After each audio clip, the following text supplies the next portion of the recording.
Hey, good day. I haven't done a video for a while or a podcast, so I thought being the end of the year and soon going to be in 2024, well, time passes quickly.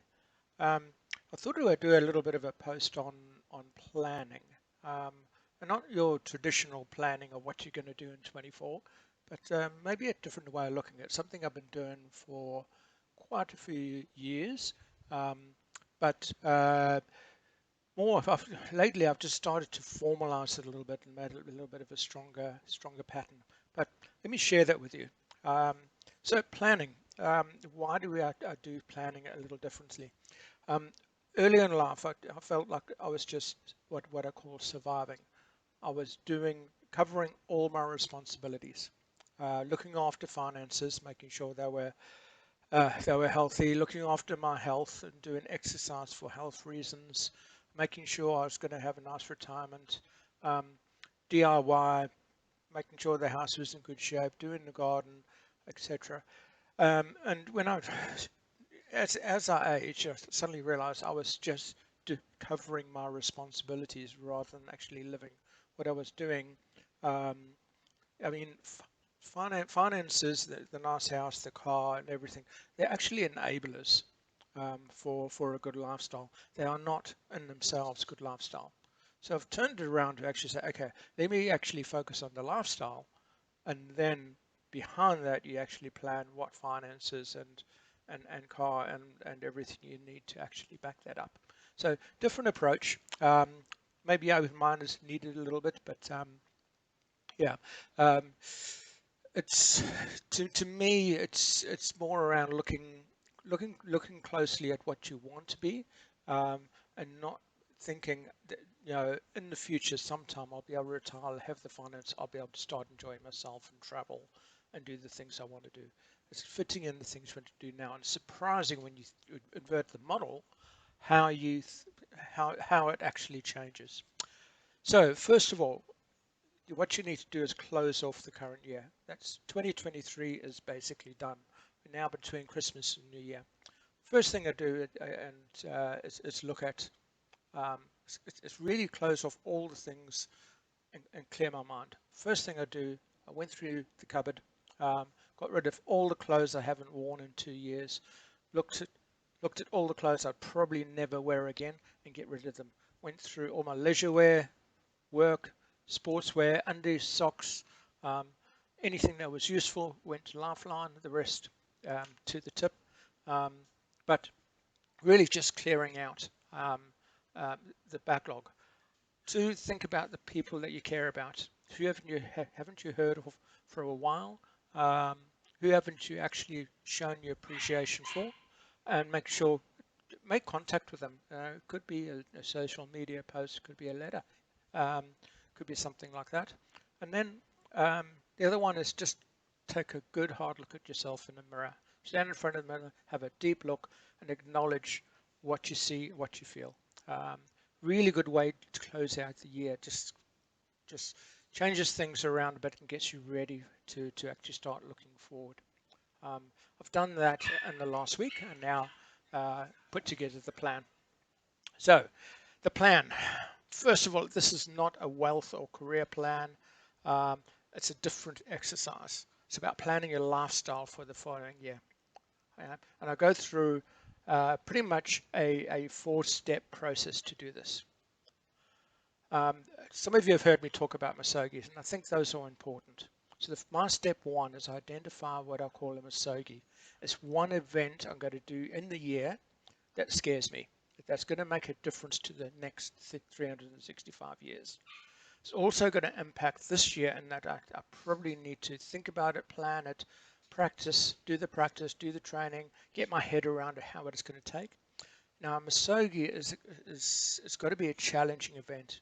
50-50 chance of success or failure, and um, but obviously it shouldn't be dangerous and it shouldn't you shouldn't die by doing it.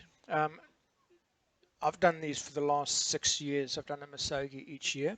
Um, Mine are generally based on something physical, something challenge, but it doesn't have to be that way. It could be starting a podcast. It could be performing in public. It could be writing a book. It doesn't have to be done on a day, but you probably need a day when it's complete. But it's really important. You've got to challenge yourself. We get so used to living in the comfort zone. In the primal days, we focus, we are almost falling back on homeostasis, and that things would happen to us that brought us out of our comfort zone. Now we live in a world that there's not much happening dangerous around us on a normal week, normal month. Sometimes exceptional things happen, but the challenges are actually lower risk that face us. And we need to build in some sense of failure, challenge, and excitement into our life. So that Masoga is important. So I identify a day or a weekend of when I'm going to do my Masogi. It's normally a big event. In the past, I've done the Quam swim across Moreton Bay. I've done non-stop swim around Great Keppel. That was 20 kilometres non-stop. A run around Moreton Island. That was 90 kilometres. Ultraman Australia, Extra Himalaya, and Comrades. Next year, I've got Norseman, the notorious, probably the most extreme one-day triathlon out there. That's my slalom. That's the way I do it. But I always have that one thing that's going to draw me in and challenge me, truly challenge me. And each one of these ones that I've done, if I failed, it would not have bothered me. I would have learned lessons, behaviors, and everything along the way that would have helped me grow. It's not about success and failure. It's about the experience and the journey as we go through these things and accepting the challenge that we think is bigger than us. So I've identified a red mark. I'll actually show you here in terms of the scene. So that red mark in August, 3rd of August, is my Masoga. It's my big event of the year that I'll be planning. I then go through and do what is called get-ups. So every 2 months, I'll mark a weekend where I'm going to do something that I'll never usually do, right? Something different. Again, it could be anything. It could be macrame. It could be getting up before sunset, getting to the top of the mountain and watching sunrise from the top of the mountain.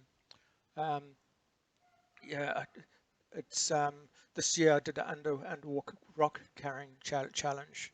I did previous year I did Last Man Standing.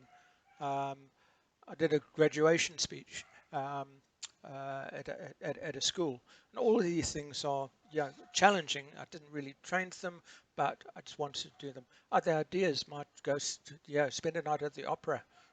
Go for a skinny dip if you've never done that before. But every 2 months, do something like that you would never normally do. It's a new experience.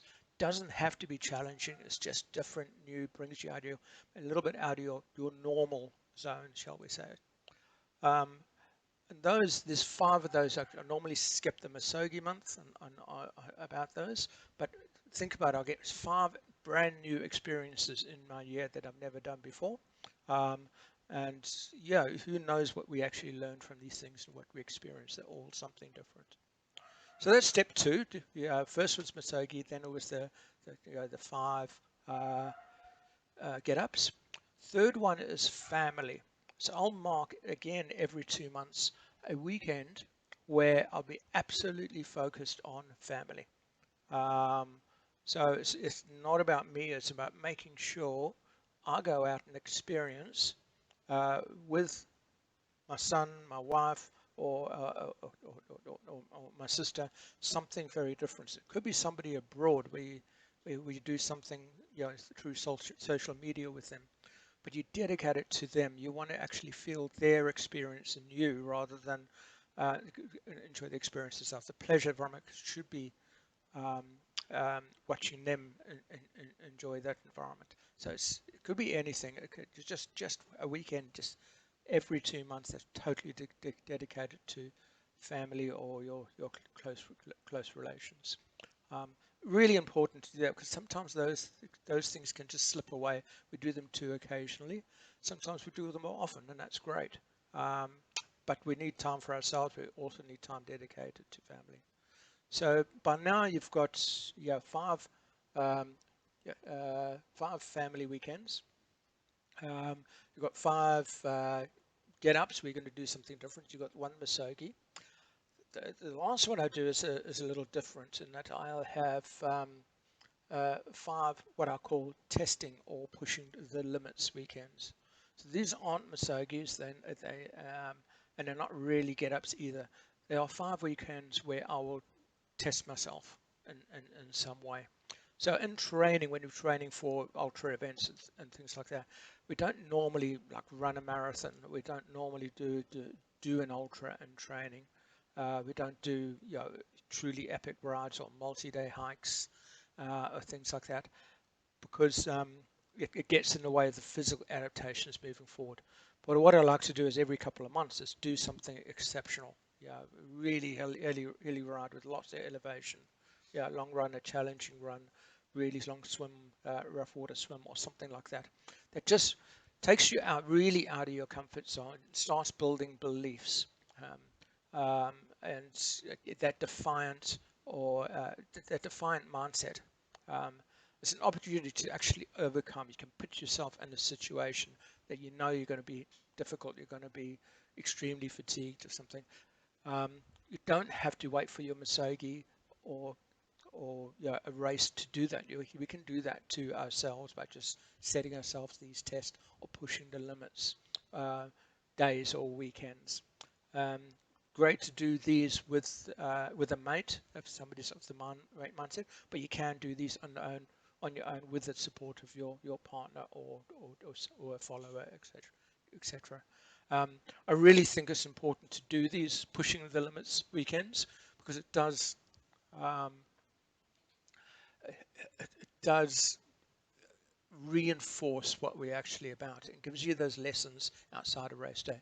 These pushing the limits can actually be physical races where you sign up for a marathon and you go for a time, an Ironman, etc.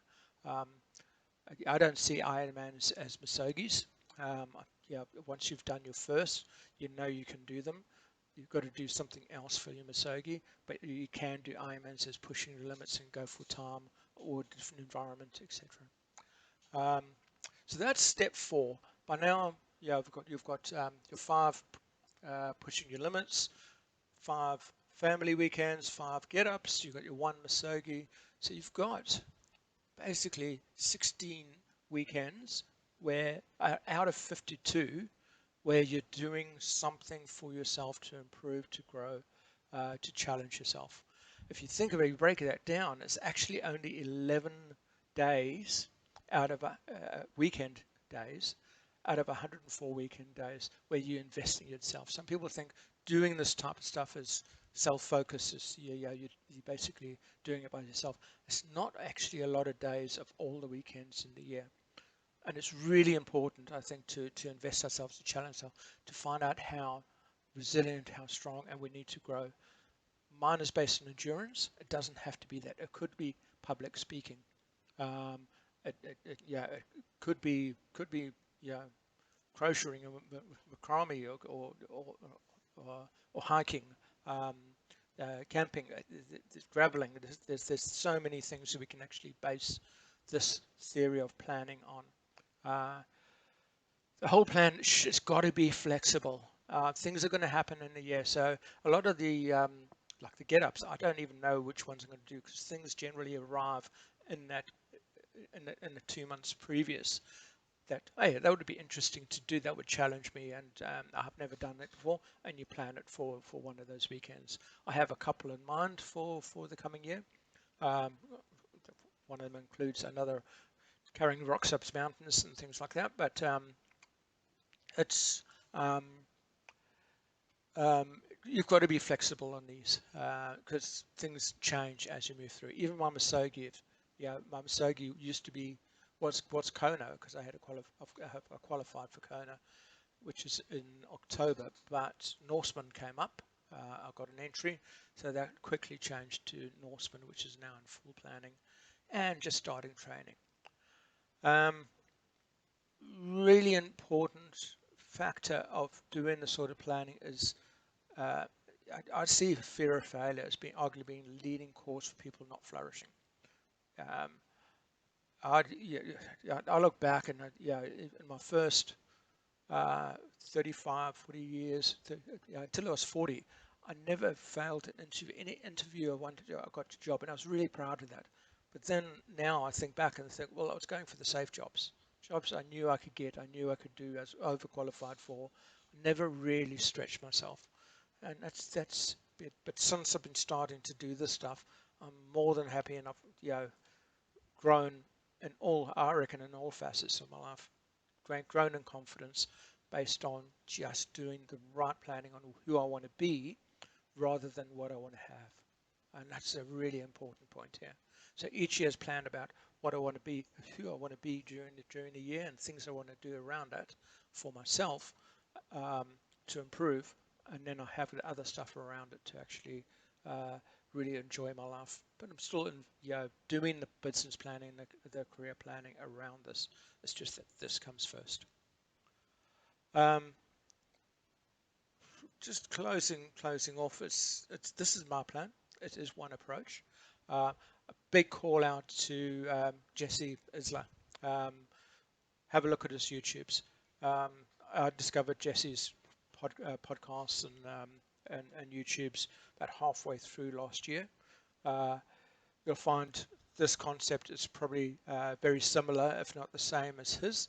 That's because when I found him, after I found he was talking exactly the same language that I've been doing probably for the last 7 years with my Muskogee principles and the get-ups and things like that. So I've adopted his calendar where I had my calendar planned out in my head exactly what I was going to do. He's actually brought it together into a nice model.